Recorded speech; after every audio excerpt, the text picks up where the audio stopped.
Баршаңызға қайырлы күн. Менің каналыма қош келдіңіздер. Бүгін сіздермен қамыры пиццериядағыдай болып шығатын пепперони және маргарита пиццаларының рецептімен бөлісемін. Сондықтан видеоны соңына дейін қараңыздар. Алдымен қамырын дайындаймыз. Жылы су, жылы сүт, қант және тұз қосамыз. Содан соң ашытқы және сұйық май құйып, барлығын жақсылап араластырамыз.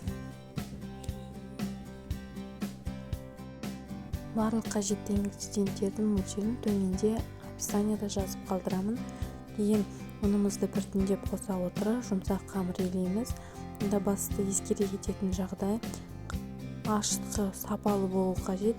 Егерде қамырыңыз көтерілмеген жағдайда, онда ашытқымыздың дұрыс болмағаны. Сондықтан алдымен ашытқыны тексеріп алу қажет. Осылай кішкене қолға жабысатындай қамыр илейміз. Осылай илеп алған соң қолымызды сұйық маймен байлап, осылай бірнеше рет басып, қамырымыз 2 есе көтерілгенше 1 сағатқа қоямыз. Енді қамыр көтерілгенше салмасын әзірлейміз.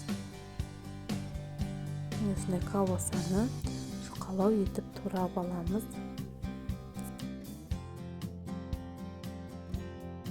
Қызанақты да дәл осылай видеода көрсетілгендей жіңішке етіп тураймыз. Содан соң бізге сыр қажет болады. Мен осы дүкендегі осындай сырды алдым. Егерде моцарелла сыры болса өте жақсы. Мен болмағандықтан осындай сырды пайдаландым. Осылай үккіштен өткізіп аламыз. Соусына кетчуп және майонезді араластырамыз. Болмаса пиццаға арналған соусты да пайдалансаңыздар болады. Осылай болып қамырымыз көтерілді. Менде противеннің диаметрі 30 см болғандықтан 250 грамм қамыр пайдаландым. Егерде басқа мөлшерде болса, төменде описанияда қанша грамм пайдалану керектігін жазып қалдыратын боламын. Осылай қамырды жұқалау етіп жаямыз. Осындай жұқа етіп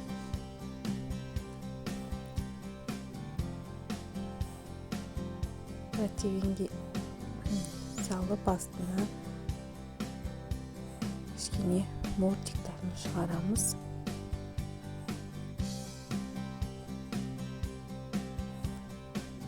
Және соусын құямыз.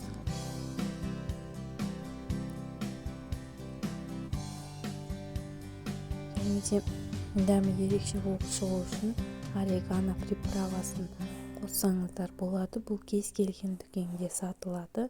Сонда дәмі ерекше болып шығып тұрады.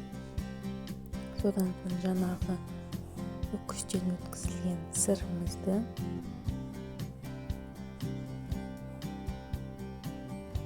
және бетіне жаңағы жұқалап туралған колбасаларымызды қойып шығамыз. Бұл пепперони пиццасы. Содан соң қызып тұрған 250 градус пеште 5-6 минут пісіреміз. Одан артық ұстауға болмайды, себебі қамыры қатты болып, бетіндегі сырлары кеуіп кетуі мүмкін. Сондықтан 5-6 минут қана ұстайсыздар. Осылай жұмсақ болып шығады. Енді маргарита пиццасында дәл осылай қамырын жайып, мен мұнда соусында кетчупты ғана пайдаландым.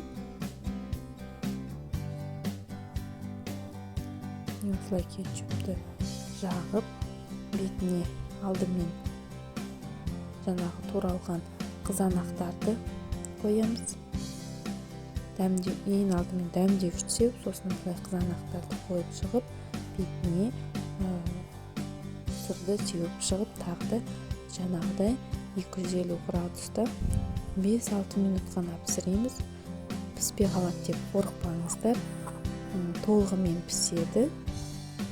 міндетті түрде жасап көріңіздер.